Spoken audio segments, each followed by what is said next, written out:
Hello traders, today's February 1st, looking at pre-market trading. This is the Trade Scalper, really good signals here, short pre-market about 8 o'clock, 8:20, long. But I'm going to focus on the current trade. I just turned on the computer, it's 9:05, and what a nice little short opportunity. So I'm going to switch here to the E-mini instead of the micros. I know a lot of you trade the micros, so we do the micros, the NASDAQ, the E-mini. So when you trade price action, especially when you're using something like the Trade Scalper, it can be traded on any market, virtually any market. Now before we begin, remember that trading is risky. Please don't trade with funds you cannot afford to lose. There are risks involved with trading.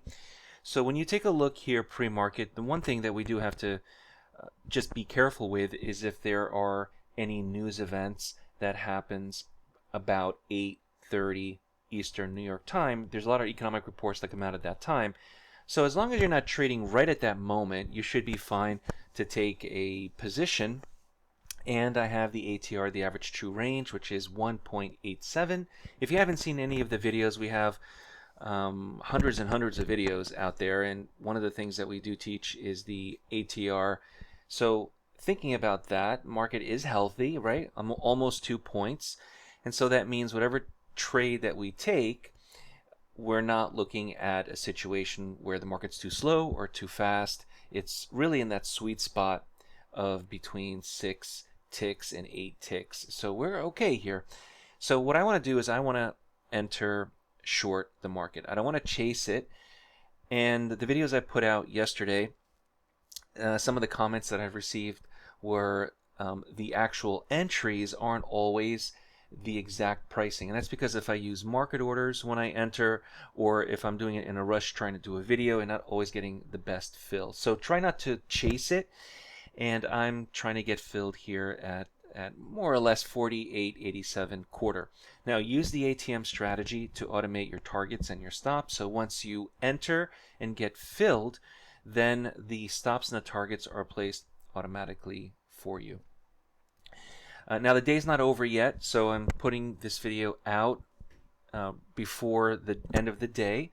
So there may be a few other videos that I record throughout the day today, February 1st. So check the Daytradetowin blog or the YouTube channel. Now if you like these videos, remember to subscribe and leave comments. YouTube loves when the traders add their comments to our videos, so we get more exposure and we start really reaching a broader audience of traders. So you can see that the entry missed. So I'm not going to chase it. So this is really important. A lot of traders, when they see a situation like this, they move the entry price and they try to chase it. So I think it's important not to do that. I'm going to give this another chance. I mentioned yesterday in the video that markets love to test where they've been. So here's my idea, and when you think about price action, this is really important. That low of about 48.83, 48.84, that area has been tested. Consider that a type of support.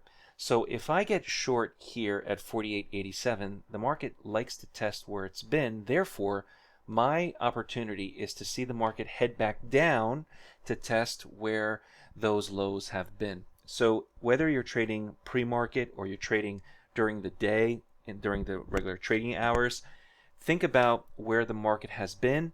Think about the market trying to test where it's been, and seeing as if you're entering a trade leading up or down to those areas of support and resistance. So think about that as a price action trader. As you can see, there's no indicators on our chart. So part of what Daytradetowin does, it avoids all indicators, moving averages, MACDs, RSI, Bollinger Bands, Keltner channels. We eliminate everything from the chart and we just focus on what the candles and the price are doing, and we teach you that.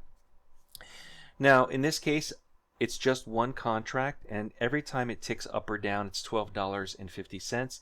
That is the E-mini S&P.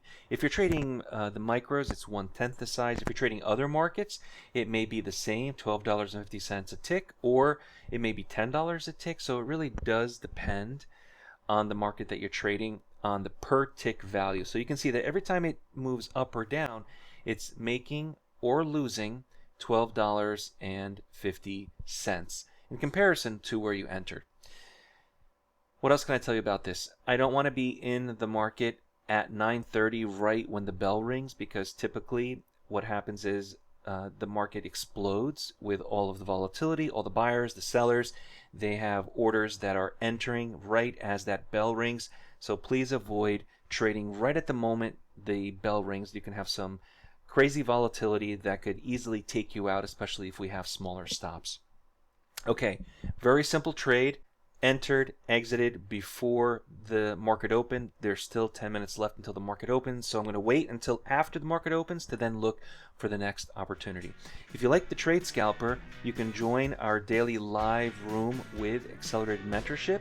We have a live trading room every single day. You can join us, look at the signals, understand what's happening, ask questions. Then we have our proprietary training on Fridays as well. So you have all week event. Email us at support@daytradetowin.com, and I'll see everyone at the next video.